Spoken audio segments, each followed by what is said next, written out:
जो 2024 की इनकी मुख्य कैडर है मान्यवर, इसकी स्थिति आज मैं बताना चाहता हूं।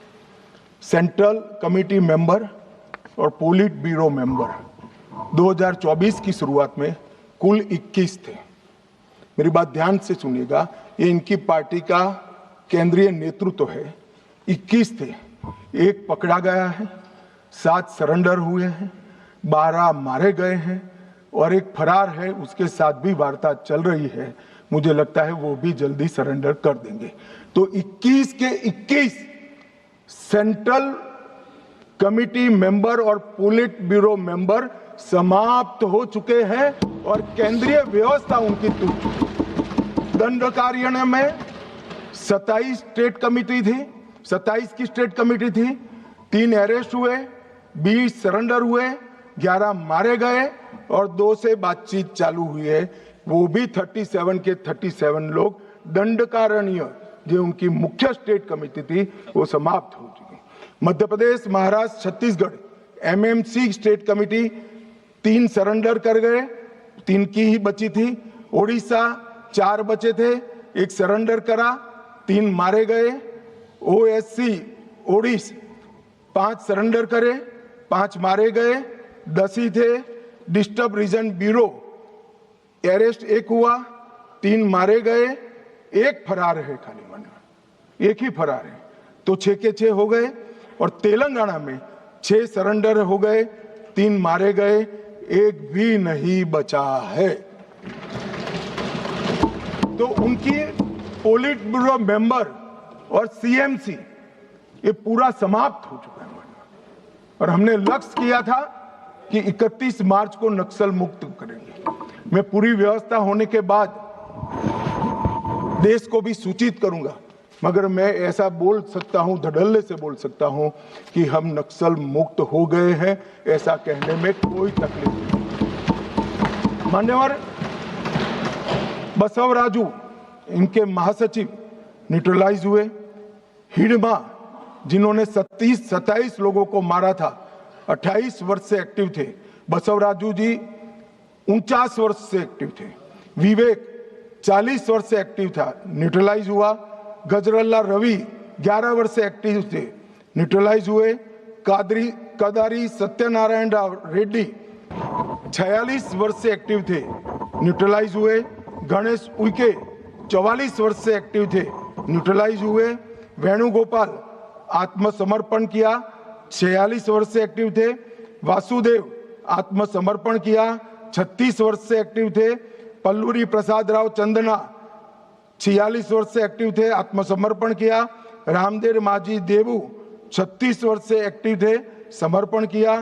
टिपरी तिरुपति 44 वर्ष से एक्टिव थे, उन्होंने भी सरेंडर कर दिया है। मान्यवर मुख्य हथियारी माओवादी समाप्त हो चुके हैं। मान्यवर हमने एकदम ल्यूक्रेटिव पुनर्वसन पॉलिसी को भी अपनाया है। मान्यवर आत्मसमर्पण की प्रोत्साहन राशि 50,000 घोषित की गई है। सामूहिक सरेंडर पर दुगना कर देते हैं। मोबाइल सबको सरकार की ओर से देते हैं। हथियार जमा कराने पर और मुआवजा देते हैं। पुनर्वसन केंद्र पर कौशल प्रशिक्षण व टूल किट का वितरण करते हैं। 10,000 रुपया प्रति माह 36 माह तक हम उनको देते हैं।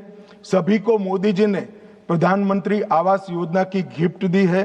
नक्सल मुक्त पंचायत होते ही गांव के विकास के लिए 1 करोड़ रुपया दिया जाता है। और मान्यवर हमने कैंप लगाए हैं सरेंडर के। मैं आज इस सदन को बड़े संवेदनशीलता के साथ बताना चाहता हूं, मैं गया हूं वो कैंपों में। मान्यवर कई सारी स्वयंसेवी संस्थाएं वो कैंप में सालों तक हथियार लेकर घूमने वाले नक्सलियों को सामान्य मानवीय नागरिक बनाने का प्रयास करें। वहां जाते हैं साहब, आंख में आंसू हो जाए ऐसे दृश्य खड़े होते हैं। किसी नक्सली बच्ची को नेल पॉलिश देते हैं तो लगाते लगाते रो पड़ती है। इसके ट्यूटर उसको पूछते हैं क्यों रो रही हो, कि पहली बार मैंने जीवन में नेल पॉलिश लगाया है। 7 साल की थी, ये मुझे उठा ले गए, तब से पैंट शर्ट और बूट में घूम रही हूं, मैंने जीवन को कभी देखा नहीं। मान्यवर लिपस्टिक लगाते लगाते वो रो पड़ते, मेहंदी हाथ में लगती है, उनकी खुशी का कोई ठिकाना नहीं रहता।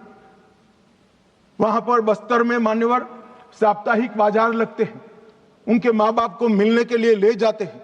खुद तो माँ बाप के आशीर्वाद लेते हैं और नए जीवन की आशीर्वाद मांगते हैं। कुछ लोग माँ बाप को पीटने लगते हैं, क्यों दे दिया हमने नक्सलियों को, हमारा जीवन बर्बाद कर दिया। 25-25, 30-30 साल तक न पढ़े न लिखे, निरक्षर रहे, खाना नहीं मिला, पशुओं की तरह दौड़ते रहे, ना रात देखा ना दिन देखा, पूरा जीवन ही इनका तबाह हो गया।